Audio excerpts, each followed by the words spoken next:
दिसंबर 2020 ये वो महीना था जब मैंने अपनी बैंकिंग प्रिपरेशन स्टार्ट की और लगभग 5 या 6 महीने बाद फरवरी 2021 में मेरे हाथ में 3 जॉब थी, जिसमें था state bank of India probationary officer, जिसमें था RRB PO that is regional rural bank probationary officer, and जिसमें था आईबीपीएस क्लर्क।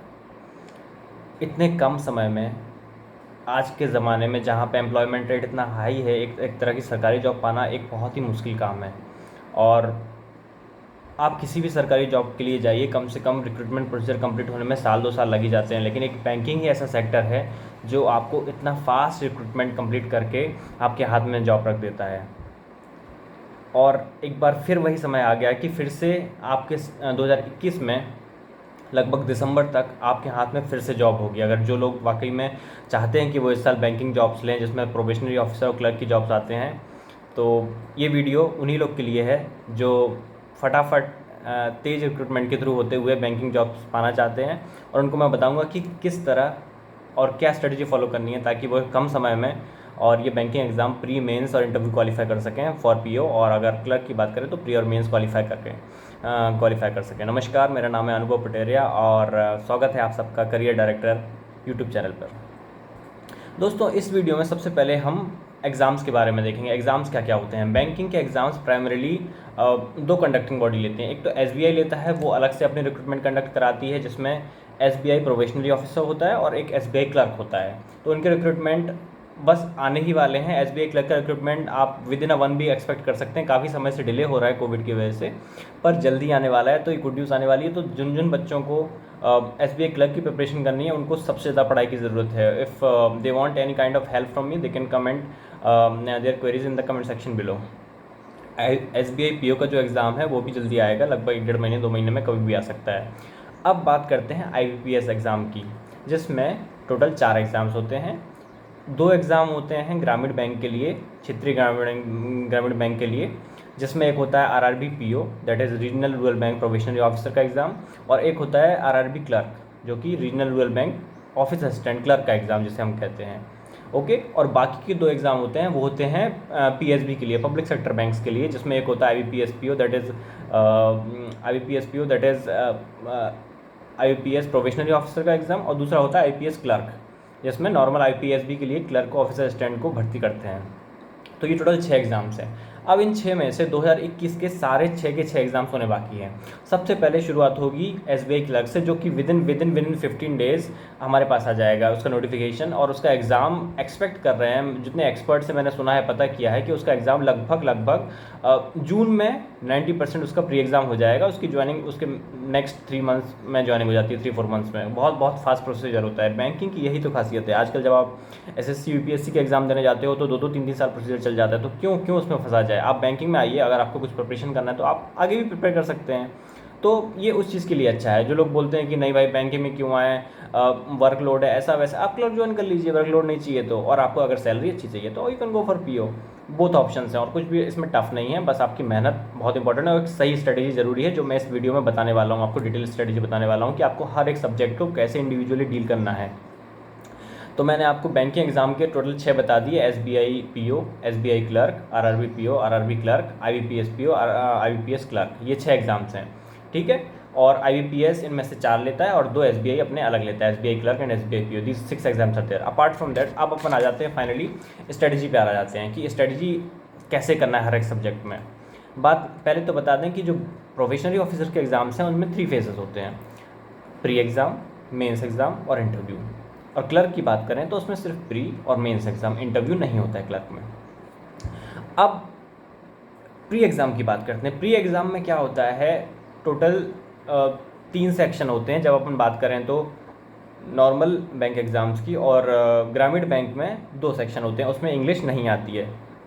तो जिन बच्चों को भी लगता है कि उनकी अंग्रेज़ी कमज़ोर है या इंग्लिश में थोड़ी दिक्कत होती है, वैसे तो बहुत टफ नहीं आती है, but still if they want they can completely skip the English portion and go for RRB exam, RRB PO और आरआरबी क्लर्क, जिसमें आरआरबी जो क्षेत्रीय ग्रामीण बैंक होते हैं, जैसे यहाँ छत्तीसगढ़ में रीजनल रूरल बैंक सीआरजीबी है, छत्तीसगढ़ राज्य ग्रामीण बैंक, ऐसे ही हर राज्य में अपने ग्रामीण बैंक होते हैं। तो उनके लिए जो एग्ज़ाम होता है उसमें इंग्लिश नहीं होती है। तो अब इंडिविजुअल अगर सेक्शन की बात करें, इंग्लिश, रीजनिंग और मैथ्स, इन तीनों की बात करते हैं। सबसे पहले इंग्लिश सब्जेक्ट की बात करते हैं। इंग्लिश एक ऐसा सब्जेक्ट है जो आपने जब बचपन से पढ़ा हुआ है, आपकी जो पढ़ाई हुई है 12th तक, फिर ग्रेजुएशन तक, जो जो आपने धीरे धीरे, आप जहाँ पढ़े हो, जिस परिवेश में रहे हो, जिस माहौल में रहे हो, धीरे धीरे बिल्डिंग अप होती है इंग्लिश की। ऐसा नहीं होता है कि आप अचानक से जितनी आपने इंग्लिश पढ़ी हो, अचानक से आप 2 बुक पढ़ें या स्ट्रेट फॉरवर्ड कुछ पढ़ लें और आपकी इंग्लिश बहुत इंप्रूव हो जाए, ऐसा नहीं होता है। It is very difficult to change the kind of, आपकी जो नॉलेज होती है वो बदलना थोड़ा मुश्किल होता है। आपके पास थोड़ा मुश्किल है उसको एकदम से चेंज करना, अल्टर करना। तो आपका जो लेवल इंग्लिश का वो वही रहेगा। ज़्यादा से ज़्यादा आप थोड़ी इंप्रूव कर सकते हो, थोड़े रीडिंग स्किल्स इंप्रूव कर सकते हो। ये सब चीज़ें हैं जिन पे छोटा छोटा आप इंप्रूवमेंट ला सकते हो। तो कैसे कर सकते हैं, मार्क्स बढ़ाने कैसे हैं, इसमें ट्रिक्स क्या है।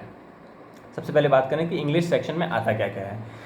इंग्लिश सेक्शन में प्राइमरीली सबसे ज़्यादा जो बैंकिंग में पूछा जाता है वो होती है पैसेज, रीडिंग कॉम्प्रिहेंशन। बड़े बड़े पैराग्राफ दिए जाएंगे, आपको उनको गौर से पढ़ना है, एकदम स्पीड से पढ़ना है, क्योंकि banking exam is all about speed. आपके पास जितनी स्पीड उतना फ़ायदा, स्पीड नहीं है तो कुछ मतलब नहीं है।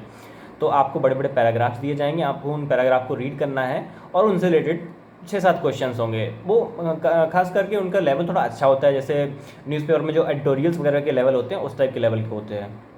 इसके अलावा seating arrangement, replacement of words आते हैं, क्लोज टेस्ट आते हैं, जहाँ पे एक ब्लैंक दिया होता है, आपको ब्लैंक में फिल करना होता है कि 4 वर्ड दिए, उनमें से कौन सा वर्ड सूटेबल है तो वहाँ पे फिट हो जाए। तो इस तरह के कई चीज़ें आती हैं, लेकिन आप इन पे ज़्यादा कुछ नहीं कर सकते। 2-3 काम कर सकते हैं जो मैं बता रहा हूँ, उन्हीं से आपका थोड़ा बहुत इंप्रूवमेंट हो सकता है। अदरवाइज़ आप ज़्यादा कुछ इसमें मेहनत नहीं कर सकते। आप सबसे पहले तो रीडिंग कॉम्प्रिहेंशन के लिए develop the habit of reading a lot, read a lot. मैं नहीं कह रहा हूँ कि आप रोज़ द हिंदू के बड़े बड़े एडिटोरियल लेके बैठ जाइए, या फिर किसी भी बड़े बड़े इंग्लिश इकोनॉमिक टाइम्स के बड़े बड़े एडिटोरियल जो आपको समझ ही ना आते हैं वो लेके बैठ जाइए, मत कीजिए। But read what ever you like the most. अगर आपको कोई नॉवल पढ़ना पसंद है, रीड इट। अगर आपको कोई इंग्लिश बुक पढ़ना पसंद है, रीड इट। कोई भी इंग्लिश टेक्स्ट पढ़िए आप, जिससे आपकी कॉम्प्रिहेंशन क्षमता तेज हो। आप एक पैराग्राफ को देखें तेज़ी से, आप उसको पढ़ के समझ सकें कि क्या मीनिंग है उसका। तो एक जो एबिलिटी होती है ना रीडिंग कॉम्प्रिहेंशन की, वो डेवलप ज़्यादा हो जाती है अगर आप जितना ज़्यादा रीड करते हैं। अगर आप रीड नहीं करेंगे तो आपको वहाँ पर प्रॉब्लम आएगी, क्योंकि प्री में लगभग 7 से 10 नंबर के बीच, हाँ 6-7 नंबर क्वेश्चन तो एक पैसेज से होते हैं। तो सीधे आपके 35-35 क्वेश्चन का इंग्लिश होता है, उसमें से 7-8 नंबर अगर आप गड़बड़ करते हो तो थोड़ा प्रॉब्लम में आ सकते हो उस पेपर में। तो आपको, अगर आपकी रीडिंग स्किल्स अच्छी हैं तो आपको वहाँ पर काफ़ी ज़्यादा फ़ायदा मिल सकता है। इसीलिए आप करिए ये कि भले ही आपके पास अगर कोई इंग्लिश न्यूज़पेपर आते हो तो उसमें आपकी जो इंटरेस्ट के टॉपिक्स हैं, बॉलीवुड पढ़ लीजिए, और या फिर आपको स्पोर्ट्स पसंद है स्पोर्ट्स पढ़ लीजिए, इकोनॉमी पसंद है इकोनॉमी पढ़ लीजिए, या फिर कुछ इलेक्शंस वगैरह पसंद है इलेक्शंस का कॉलम पढ़ लीजिए। लेकिन सिर्फ पढ़िए, आप हैबिट डेवलप कीजिए ताकि आपकी इंग्लिश पढ़ने की क्षमता तेज हो और उसको समझने की भी क्षमता साथ साथ बढ़ती जाती है। तो न्यूज़पेपर पढ़ सकते हैं। इसके अलावा आपको मन करता है तो नॉवेल्स पढ़िए। कई लोग को नॉवेल्स पढ़ने की बहुत मन होते हैं, तो इंग्लिश नॉवेल्स पढ़िए, रोमांटिक स्टोरीज पढ़िए, बच्चों की स्टोरीज पढ़िए, कुछ भी पढ़िए, लेकिन इंग्लिश में टेक्स्ट जितना हो सके उतना ज़्यादा पढ़िए। और अपार्ट फ्रॉम दैट वोकेबलरी पे भी काम कर सकते हैं। कई लोग वोकेबलरी पे भी बहुत काम करते हैं, लेकिन मैं समझता हूँ vocabulary is like a ocean. तो अगर आपको जितनी नॉलेज है अच्छी है, it is better to work on comprehension, क्योंकि वोकेबलरी कोई गारंटी नहीं है। आप कब तक करोगे, 6 महीने तक करोगे, उसमें से 1-2 शब्द, 5-7-10 शब्द आ गए तो आ गए, नहीं तो कोई मतलब नहीं है। तो इट इज़ नॉट गुड। इससे अच्छा मैं सजेस्ट करूँगा आप मैथ्स और रीजनिंग में मेहनत कीजिए, जो मैं आगे बताने वाला हूँ वो आपको बहुत फ़ायदा करेगा। ओके, तो इंग्लिश का तो यही है कि रीडिंग हैबिट डेवलप कीजिए, और आपका मन करे, आपके पास समय हो, बहुत ज़्यादा समय हो, तो वोकेबलरी पे मेहनत कर सकते हैं। And if you want me to tell you, तो आप मुझे नीचे कमेंट में बता सकते हैं। मैं आपको वोकेबलरी के लिए कुछ अच्छे सोर्सेज बता दूंगा, जहाँ से थोड़े अच्छे बच्चे करते हैं, जिनके पास समय होता है, जो ज़्यादा मेहनत करना चाहते हैं इंग्लिश में। मैं सजेस्ट नहीं करूँगा, but still if you want I can tell you. Okay, अब आते हैं दूसरे सब्जेक्ट पे जो बहुत ही महत्वपूर्ण है, और कुछ लोग को डर भी होता है इस चीज़ का, कुछ लोग को पसंद होती है, अपनी अपनी चॉइस है। अब आते हैं मैथमेटिक्स पे। मैथमेटिक्स का ऐसा है कि बैंकिंग सेक्टर में मैथमेटिक्स प्री और मेंस में बहुत फ़र्क है। प्री में मैथमेटिक्स जो आता है उसमें अलग अप्रोच चाहिए, और मेंस में जो करना है उसमें एंटायरली डिफरेंट अप्रोच चाहिए। अपन अभी प्री की बात करेंगे, क्योंकि प्री नहीं निकला तो मेंस का जाके क्या करोगे, मेंस तो जा ही नहीं पाओगे। तो प्री की बात करेंगे, मेंस की स्टडी के लिए फिर से वीडियो बनाएंगे, अलग वीडियो बनाएंगे। अब प्री में क्या होता है, कुछ बच्चे प्री में निकल जाते हैं और मेंस की तैयारी करके रखते हैं, तो ये गलती नहीं करना है हम लोग को। प्री में क्या होता है, मैथमेटिक्स में प्राइमरीली 4 से 5 चीज़ आती हैं, 5-6 चीज़ आती हैं, जिसमें होता है simplification, approximation, quadratic equation, data interpretation, और नंबर सीरीज़, और बाकी जो क्वेश्चन बचे होंगे वो अर्थमेटिक के रहेंगे, जिसमें होगा time and distance, board in stream, simple compound interest, partnership, percentage, ये सब सवाल मिसलेनियस रहेंगे। तो 35 में से लगभग 20 सवाल होंगे बहुत ईजी, लेकिन इसमें स्पीड चाहिए, प्रैक्टिस बहुत चाहिए, बहुत ईजी, जिसमें क्या होगा, simple question, simplification, 2² + 3² -9 -35 equal to question mark, इस टाइप के सिंप्लीफिकेशन हो जाएंगे, क्वाड्रेटिक हो जाएंगे, डीआई हो जाएगा, डाटा इंटरप्रिटेशन हो जाएगा और नंबर सीरीज हो जाएगा। ये आपको 20 नंबर पक्के करने हैं अपने। और समय इतना कम होता है, 20 मिनट लगभग मिलते हैं आपको 35 क्वेश्चन बनाने के लिए, कि बच्चे जनरली अरिथमेटिक तक पहुंच ही नहीं पाते हैं। बहुत मुश्किल होता है अरिथमेटिक के सवाल बनाना, क्योंकि आपको एक ही नंबर मिलना है।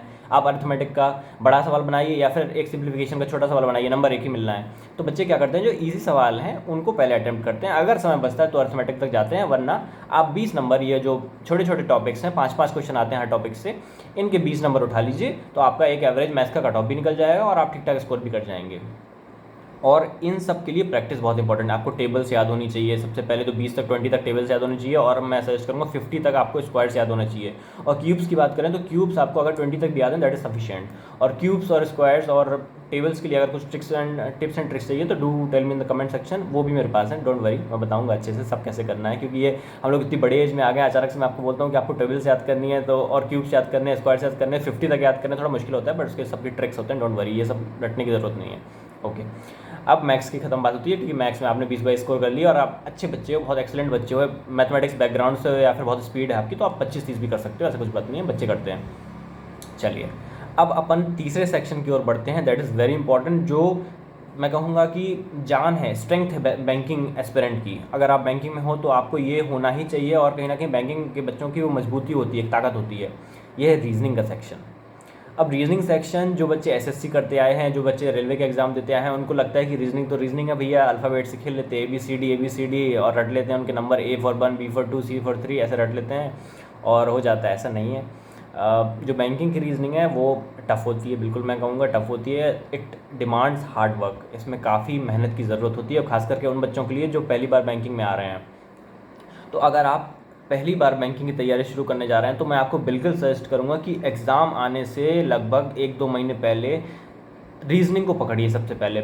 मैथ्स सबको हो जाता है, वो 20 नंबर जो मैंने बताया वो हर बच्चा कर लेता है, लेकिन रीजनिंग एक ऐसा चीज़ है, अगर आपने पहले से प्रिपरेशन नहीं की है तो आप पजल और सीटिंग अरेंजमेंट में बुरी तरह फंस जाएंगे और आप पूरा सेक्शन बिगाड़ बैठेंगे। जहाँ पे हर बच्चा 25 से 30 नंबर लाता है 35 में से, रीजनिंग में आपके स्कोर 15 से 20 से ऊपर नहीं बढ़ सकता अगर आपकी पजल और सीटिंग पर कमांड नहीं है तो। अब रीजनिंग में कुछ कुछ टॉपिक्स क्या होते हैं मैं बता दूं, 5 ही 6 टॉपिक आते हैं, कोई सिलेबस नहीं है, बता रहा हूँ, बहुत ही घटिया सिलेबस है, लेकिन उसमें जो 2 टॉपिक हैं वो बहुत बड़े होते हैं, उसमें बहुत मेहनत लगती है, प्रैक्टिस लगती है। इनइक्वालिटी, डायरेक्शन, ब्लड रिलेशन, और क्या है, सिलोजिज्म, और बस, और ये पजल और सीटिंग, ये 1 2 3 4 5 6 टॉपिक हैं लगभग, ठीक। अब इनमें जो इजी टॉपिक्स हैं जो हर बच्चा कर सकता है, इजी होते हैं, आपको एक एक वीडियो देखने की ज़रूरत है, आपको कभी नहीं देखना है दोबारा। उनमें क्या क्या आता है, उनमें यही 4 आते हैं, inequality, syllogism, blood relation, direction, और एक आध मिसलेनियस क्वेश्चन आते हैं। इनमें आपको मेहनत करने की ज़रूरत नहीं है, ये एक वीडियो और ख़त्म काम वाले क्वेश्चन से। इसमें आपने टेक्निक देखी, प्रैक्टिस की 20 क्वेश्चन की, और आपने बस ख़त्म कर दिया क्वेश्चन को, आपको ज़्यादा मेहनत नहीं लगेगी। आपको इसमें भी अगर मटेरियल चाहिए, जो भी चाहिए, आई विल प्रोवाइड। टेलीग्राम चैनल बनाने की मैं सोच रहा हूँ, ताकि वहाँ पे सब प्रोवाइड करते रहूँ। तो यहाँ पे आपको सारा मटेरियल मिलना है, और आपको बस वीडियो टेक्निक देखनी है, उन क्वेश्चन को सॉल्व करना है, आपका इन पर कमांड हो जाएगा, आपको दोबारा कभी उठा के नहीं देखना है कैसा क्या है। ये आपकी 50% रीजनिंग कंप्लीट हो जाती है इन्हीं 4-5 टॉपिक में मैं बताऊँगा, 50%। अब बाकी 50% रीजनिंग है जो क्रक्स है पूरे बैंकिंग सेक्टर का, that is comprises of seating and puzzle, seating arrangement and puzzle. अब ये एक ऐसे टॉपिक हैं, ये कोई टेक्निक डिमांड नहीं करते कि एक बार आपने देख लिया, एक बार सीख लिया तो आपसे हर पजल बन जाएगा, नहीं, ऐसा नहीं है। हर पजल नया होता है, उसमें नए पैटर्न्स होते हैं। Circular puzzle, circular seating arrangement अलग होता है, ट्रायंगुलर अलग होता है, 6 लोग बैठते हैं, 7 लोग बैठते हैं, कोई अंदर डायरेक्शन करता है, कोई बाहर डायरेक्शन करता है, बॉक्स पजल अलग होता है, कई तरह से होते हैं। तो आपको उसमें मेहनत बहुत ज़्यादा चाहिए। अब आप सोचेंगे कि कैसे क्या करें, तो बड़ा डिफ़िकल्ट काम है। कुछ डिफ़िकल्ट काम नहीं है, मैं बैठा हूँ इधर, कुछ नहीं करना है आपको। अब आपको आराम से, जो अभी स्टार्टिंग बैंकिंग की है वो यहीं से करना है। आपको मैथ्स, इंग्लिश ऐसा होता है जो हर बच्चा ठीक ठाक कर जाता है, कि एक एवरेज बच्चा भी कर जाता है जो 12th तक ठीक ठाक पढ़ा हो। लेकिन अगर इसकी बात करें तो ये MSc BSc कुछ भी किया हो आपने, अगर आपने प्रैक्टिस नहीं की है तो आप फेल हो जाओगे उस एग्ज़ाम में, आपसे नहीं बनेगा मतलब नहीं बनेगा, ये मेरा प्रॉमिस है आपसे। सीटिंग और पजल, इसके लिए आपको क्या करना है, आपको अगर प्रैक्टिस के लिए मटेरियल चाहिए, अब नहीं, पहले तो सीखने की बात है। सीखने के लिए यूट्यूब चैनल बहुत सारे हैं, और आप चलते हैं, स्पेशली कोई मेरा फेवरेट चैनल हो तो do tell me, I will provide the link in the comment section.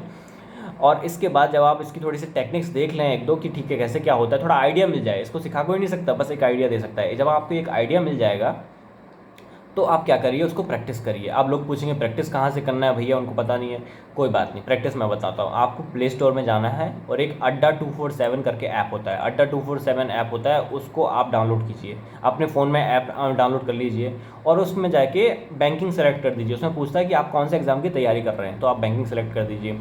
वो सेलेक्ट करने के बाद आपको क्विज सेक्शन में जाना है, वहाँ पे सब्जेक्ट वाइज क्विज होते हैं, जिसमें मैथमेटिक्स होता है, इंग्लिश होता है, रीजनिंग होता है।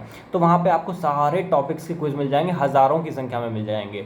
तो आपको ये सारे टॉपिक्स वहाँ प्रैक्टिस करने मिल जाएंगे, जिसमें सीटिंग आता है, जिसमें पजल आता है, जिसमें क्वाड्रेटिक आता है, जिसमें maths, blood relation, everything, direction, सब मिल जाएगा आपको। तो ये आपका एक प्रैक्टिस के लिए है कि आप रोज़ 2-3 क्विज हर टॉपिक के अगर बनाते हैं, जितना मेहनत करेंगे आप, कितना नंबर आएंगे, सिंपल सी बात है, तो कम करेंगे कम नंबर आएगा। मैं तो बैंकिंग सेक्टर में आपको बहुत ज़्यादा टेक्निक नहीं सीखनी है, लिमिटेड टॉपिक्स हैं, लेकिन उन्हीं टॉपिक्स को लगातार बार बार बार बार बार बार बार बार करना है। जितने बार करेंगे उतने अच्छे आपके मार्क्स आएंगे। तो ये बिल्कुल सिंपल सी स्ट्रेटजी है, इसमें कोई रॉकेट साइंस नहीं है। जैसे यूपीएससी एसएससी के पेपर होते हैं कि भैया आपको ये 3 महीने की हिस्ट्री की बुक लेके बैठ गए, 4 महीने तक खत्म नहीं हो रही है, सिविक्स की बुक लेके बैठे 4 महीने तक खत्म नहीं हो रही है, फिर पॉलिटी की बुक लेके 4 महीने तक खत्म नहीं है, कुछ नहीं करना है, कुछ नहीं करना है। Just follow the simple 4-5 topics rule, mug up them, इतना बनाओ इतना बनाओ इतना बनाओ। मटेरियल की कमी है मुझे बताना, आई विल प्रोवाइड द मटेरियल्स, कितना मटेरियल चाहिए, कितना बना सकते हो, आई विल प्रोवाइड द क्वेश्चन। और कहीं 1 रुपये खर्चा नहीं होगा आपका, बैंकिंग सेक्टर में कोई खर्चा नहीं। यू नीड जस्ट 1 कंप्यूटर और लैपटॉप, आपको स्क्रीन चाहिए एक ठो, और आपको बस कॉपी पेन लेके बैठ जाओ, कहीं कोई खर्चा नहीं है। बस एक खर्चा होता है, वो होता है मॉक टेस्ट का। मॉक टेस्ट के लिए शुरुआत से तो मैं कहूँगा कि आप अगर बहुत बिगिनर हैं तो आप टेस्ट बुक करके आता है, testbook.com पे जाके 250 रुपीज़ या 200 रुपीज़ की कुछ मेंबरशिप होती है, यू कैन बाय दैट। और अगर आप थोड़े से प्रैक्टिस कर लिए तो फिर मैं बताऊंगा मॉक टेस्ट पे डिटेल वीडियो लाऊंगा, क्योंकि मॉक टेस्ट बहुत आते हैं, ग्रेड अप का आता है, टेस्ट बुक का आता है, ऑली बोर्ड का आता है, प्रैक्टिस मॉक का आता है, स्टडी नीति का आता है, 10 तो मॉक टेस्ट आते हैं, लेकिन सब महा बेकार होते हैं। ऐसा कुछ नहीं है कि सब अच्छे हैं, कुछ अच्छे कुछ ख़राब भी होते हैं। तो आपको एक बेस्ट मॉक टेस्ट प्री के लिए अलग, मेंस के लिए अलग चाहिए। तो if you start preparing, do tell me, then I will suggest the best mock test for you. क्योंकि मैंने जो एक्सपीरियंस किया है, मैंने कई मॉक टेस्ट यूज़ किए, मैंने 4-5 मॉक टेस्ट यूज़ किए हैं, पर later on I got to know कि बाप रे बहुत डिफरेंस है रियल एग्जाम में और कुछ मॉक टेस्ट में। कुछ मॉक टेस्ट बहुत अच्छे हैं, बहुत क्वालिटी मॉक टेस्ट हैं। तो मैं प्रॉपर्ली वीडियो बनाऊंगा उस पर कि कौन सा मॉक टेस्ट आपको अवॉइड करना है प्री के लिए, कौन सा प्री के लिए पकड़ना है, कौन सा मेंस के लिए अवॉइड करना है, कौन सा मेंस के लिए पकड़ना है। मैं प्रॉपर डिटेल वीडियो बनाऊंगा। आज बस मैंने एक आइडिया दे दिया तीनों सब्जेक्ट्स का, कहाँ से क्या करना है, और इन सब्जेक्ट्स के लिए मैं डिटेल स्ट्रेटजी भी और लेके आऊँगा, और मॉक टेस्ट के लिए भी स्ट्रेटजी लेके आऊँगा। किसी तरह का और क्वेरी हो तो do tell me in the comment section, and yes we will continue making video on this channel for all this topics. किसी भी तरह का कोई ज़रूरत हो आप मुझे बताइए। Thank you so much, and see you, subscribe for the channel. Thank you, bye.